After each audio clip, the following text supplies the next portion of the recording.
Today's India has seen improvement and growth in many fields. It has the required human resources and intelligence. If these resources are used for harmony, equality, and social justice, India can be an exemplary nation for the world. However, India, the country which has taught civilization to many, also holds one of the worst barbaric practices that cannot be seen in many countries: untouchability and discrimination based on the caste system. India was able to free itself from colonial regime, but for centuries, the people who have been oppressed as lower caste are unable to wring themselves out of the oppression of the so-called upper caste people. In other countries, discrimination has been in the form of difference of color and race, but India is one of the few nations which differentiates based on birth and social class or standing. A person is born marked as higher or lower caste. This is a practice which continues to date. These injustices have left a large population oppressed, without any sense of self-respect and with their humanity and humanness brought into question. History has long forgotten the innumerable human lives which have been destroyed by the injustice meted out to these people. Even as the oppressed resigned to their fates, one man stood up and said, "This is nothing more than a clever manipulation by the so-called upper castes."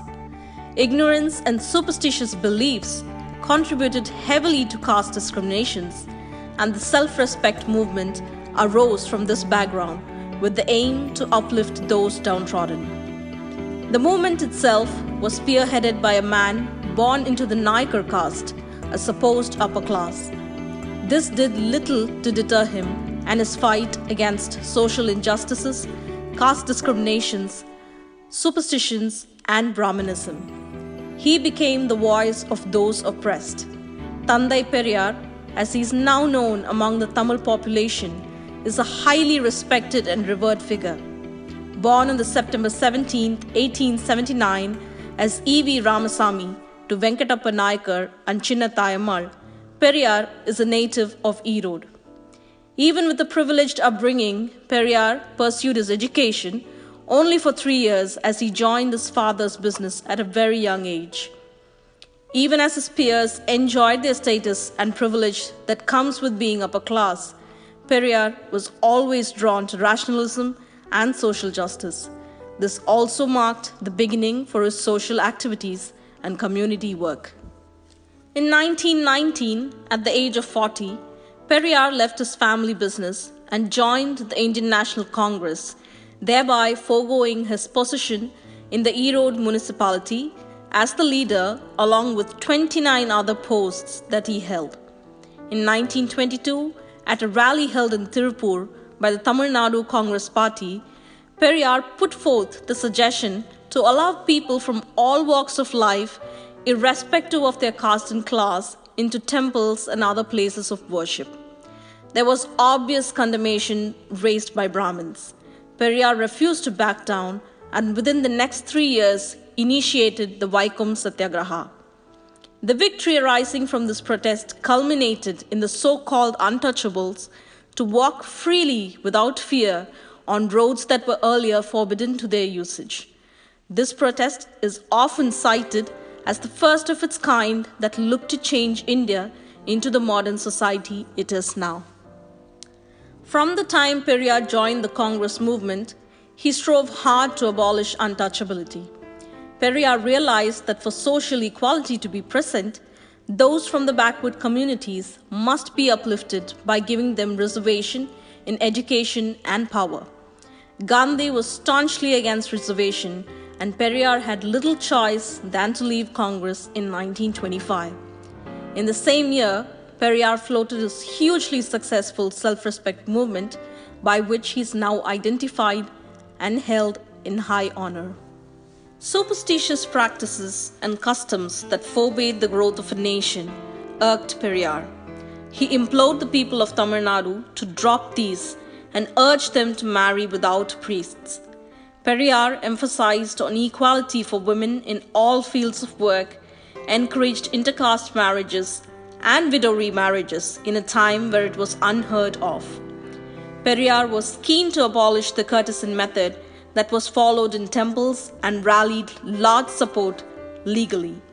He also vehemently decried child marriages. In part to his persistent efforts, reservation was brought into the government job sector for backward communities in 1928 by the Chennai government. In 1937, when Congress came to power in Chennai, Rajagopalachari, also known as Rajaji, enforced Hindi to be a compulsory language for higher secondary students. Under Periyar's strong opposition and leadership, a huge protest was arranged in 1938, which resulted in his imprisonment. It was during this time in jail when EVR was conferred the title Periyar. Upon his release from prison, Periyar was inclined to fight for a free Dravidian land. Around the same time, anti-Hindi protests were taking place. In 1940, January 21st, compulsory Hindi was removed from the syllabus by the government in Chennai. 1941 also marked another success for Periyar's tenacious struggles. The disgusting practice of serving food separately for Brahmins and untouchables in railway stations was banned. Periyar renamed the party as Dravida Kazhagam in 1944 and requested party recruits to remove the caste, community prefixes and suffixes from their names. In 1948, a 70-year-old Periyar married Mani Ammai, who was all of 30 years. Many used this as an opportunity to leave Dravida Kazhagam and join Aringer Anna's leadership and become a part of Dravida Munnetra Kazhagam. In 1952, during his second term as chief minister, Rajaji announced a weird proposition that would allow children to pursue education during the morning hours and follow the family trade or business during the afternoon hours. Called Kula Kalvi Tittam or lineal education, this sought to reinforce caste hierarchy very slyly. Periyar was up in arms against this and dictated for this to be withdrawn. As a result of this ham-fisted attempt, Rajaji was forced to resign his position as Chief Minister of Tamil Nadu in 1954. Kamarajar, who came to power in the immediate aftermath, put an end to this proposal. Even as his age progressed, Periyar crusaded for social justice and equality. As a result, in 1971, January 12th, Dravida Munnetra Kazhagam put forth a rule that allowed people of all classes to be employed without any predisposition to caste. In 1973, Periyar rolled out a protest challenging the custom of not allowing untouchables and other backward communities inside the sanctum sanctorum of a temple. Even as he took his dying breaths, Periyar fought tirelessly and selflessly to bring about a paradigm shift in the lives of untouchables and backward classes. Social justice, social equality, and self-respect were all seeded into the people's minds, and injustices took a direct hit under Periyar. On December 24th, Periyar breathed his last at age 94.